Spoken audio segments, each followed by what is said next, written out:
Hi, and welcome to another episode of Cases That Should Have Gone to the Supreme Court of Canada, but didn't. I'm Kyla Lee at Acumen Law Corporation, and today we're talking about guide dogs and taxis.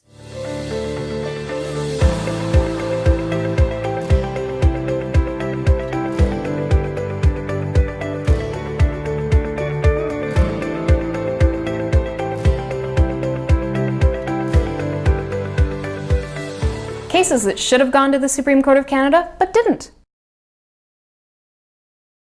Grahame was a blind person who needed the assistance of sometimes a cane and sometimes a service animal.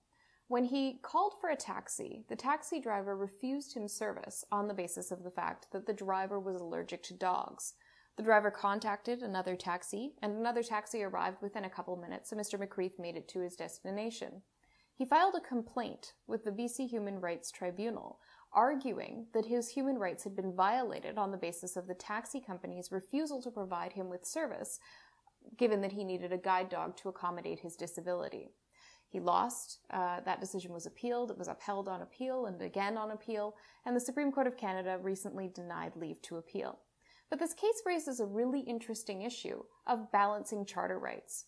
Recently, the Supreme Court of Canada considered the balancing of charter rights in the Trinity Western case, when they looked at religious freedom as opposed to your right to be free from discrimination.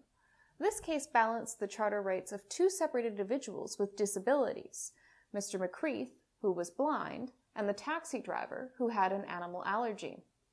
And it would have been interesting to see the Supreme Court of Canada's take on balancing different types of the same types of charter issues and individuals who are affected in the same way by disabilities or perhaps by discrimination, and give some guidance to courts and human rights tribunals as to how to do that balancing within the context of those applications. Unfortunately, what this means now is that people who have disabilities, who require service animals, may not be able to get taxis, and in some circumstances may not be able to get them in a very timely fashion.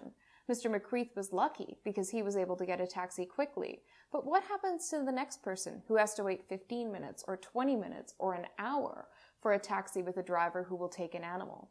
The Supreme Court of Canada could have clarified this and made it easier for balancing these competing disabilities within a charter context and a human rights context.